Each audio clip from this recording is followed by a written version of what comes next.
जी viewers, इस video में हम डिस्कस करेंगे एक इम्पॉर्टेंट टॉपिक जो कहलाता है हीमोस्टेसिस। हीमो से मुराद है ब्लड और स्टेसिस से मुराद है टू स्टे और टू स्टॉप। जनरली इसका मतलब ये होता है कि आपने ब्लड लॉस को कैसे प्रिवेंट करना है, क्योंकि ब्लड एक बहुत इंपॉर्टेंट कनेक्टिव टिश्यू है बॉडी का, फ्लूइड कनेक्टिव टिश्यू।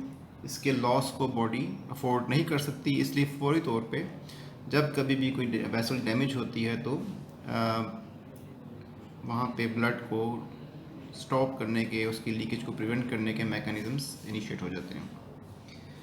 इसको आपने जब बुक्स से स्टडी करना है तो इसके दो हिस्से करने हैं। आपने इसको दो कंपोनेंट्स में स्टडी करेंगे तो कॉन्सेप्चुअली आपकी अंडरस्टैंडिंग बेहतर होगी और इस ओवरऑल इसका जो कॉन्टेक्स्ट है वो आपके लिए आसान हो जाएगा। पहला एक इसका पाथवे है, या आप समझ लें कि जो इसका सेगमेंट है वो कहलाता है प्लेटलेट प्लग फॉर्मेशन।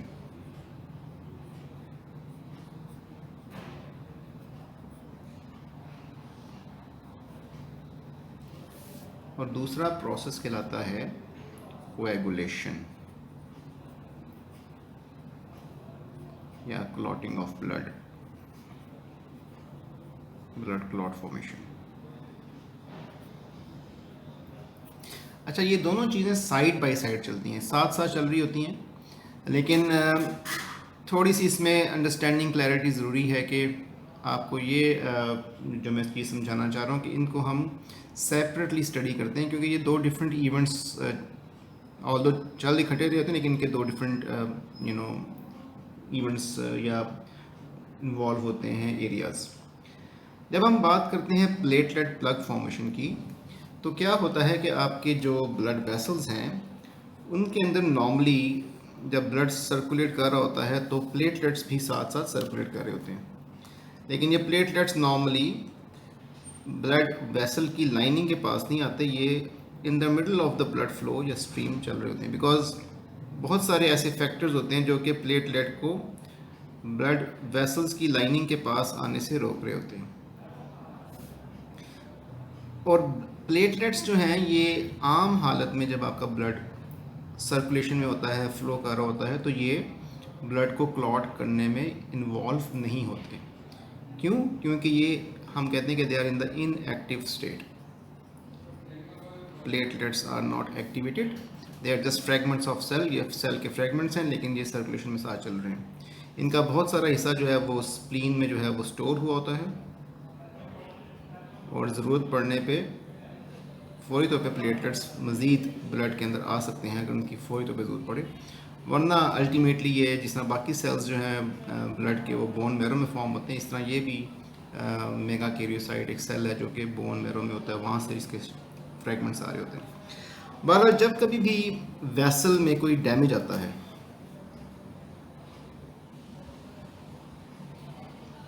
कहीं से ये वेसल डैमेज हो गई, एक्सपोज हो गई, तो ये जो एंडोथीलियम सब एंडोथीलियल जो एरियाज हैं, यहाँ के जो कोलेजन फाइबर्स होते हैं ये एक्सपोज होते हैं, और जो प्लेटलेट को एंडोथीलियल लाइनिंग के पास आने से फैक्टर्स रोक रहे थे, जब वो ख़त्म होते हैं तो प्लेटलेट्स जो हैं वो मार्जिन की तरफ आ जाते हैं, सेंटर में नहीं रहते, और ये यहाँ पे आके इनकी एक्टिवेशन स्टार्ट हो जाती है।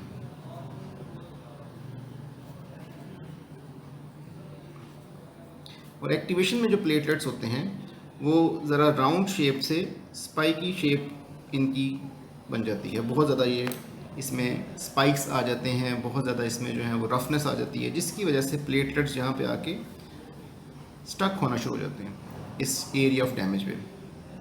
अब इस एक्टिवेशन के प्रोसेस में बहुत सारी डिटेल्स हैं, बहुत सारे फैक्टर्स हैं जो कि आप बुक्स से स्टडी करेंगे, लेकिन मैं आपको सिर्फ अभी इसका ओवरऑल दोनों को पाथवेज और इनके जो मेजर स्टेप्स हैं वो आपको बता रहा हूँ। जब ये वेसल ब्रीच होती है तो जो एंडोथीलियम लाइनिंग है या जो ब्लड वेसल की लाइनिंग है वो अपने आप को थोड़ा सा नैरो भी करती है, इसको हम कहते हैं वैस्कुलर स्पाज्म।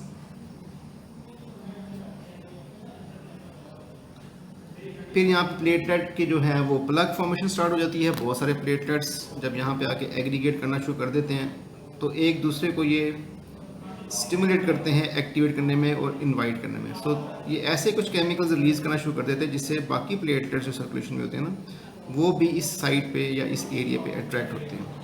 सो ये प्लेटलेट एक्टिवेशन की वजह से एक पॉजिटिव फीडबैक, एक लूप बनता है जिसकी वजह से बाकी प्लेटलेट्स इस एरिया में आके एंट्रैप होना शुरू हो जाते हैं, और इसको हम कहते हैं क्लॉट फॉर्मेशन।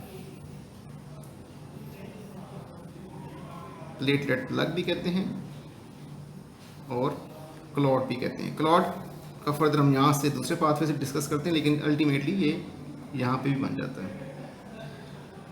अच्छा, अब क्लॉट फॉर्मेशन बेसिकली क्या होती है कि यहाँ पे आपके पास जो जो जो सर्कुलेटिंग ब्लड होता है, इसमें एक प्रोटीन है जी जो कि कहलाती है फिब्रिनोजेन। फिब्रिनोजेन इन एक्टिवेटेड प्रोटीन है और ये सॉल्युबल होती है। इसको फिब्रिन में कन्वर्ट करवाना एक अल्टीमेट गोल होता है जब भी आपने ब्लड को क्लॉट करवाना है।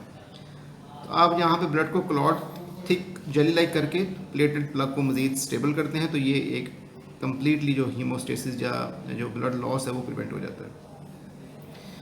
फिब्रिनोजेन को फिब्रिन में कन्वर्ट करने के लिए जो सबसे इम्पॉर्टेंट चीज़ है वो है एक्टिवेशन ऑफ फैक्टर 10, जो कि दो तरह से एक्टिवेट हो सकता है। एक होता है जी इंट्रिंसिक पाथवे और एक होता है एक्सट्रिंसिक पाथवे। इंट्रिंसिक पाथवे में नॉर्मली जो पहला फैक्टर एक्टिवेट होता है वो फैक्टर 12 कहलाता है, जिसको हम हेगमैन फैक्टर भी कहते हैं। उसके बाद फैक्टर 11 है, और इस तरह से factor 9, factor 8। So there are lots of factor जो कि अल्टीमेटली कॉमनली फैक्टर 10 तक आ जाते हैं, और इसमें आपके पास कैल्शियम और विटामिन के और ये तमाम चीज़ें एज ए को फैक्टर काम कर रही होती हैं।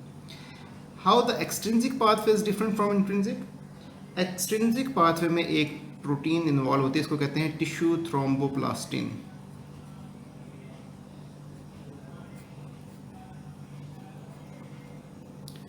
टिश्यू थ्रोम्बोप्लास्टिन जो है वो डायरेक्टली फैक्टर 10 को, I mean after factor 7, factor 10 को एक्टिवेट कर सकती है। तो एक्सट्रिंसिक पाथवे बहुत शॉर्ट होता है, बहुत क्विक होता है, जबकि एक्सट्रिंसिक पाथवे थोड़ा सा लॉन्ग होता है। It takes longer time than the extrinsic pathway.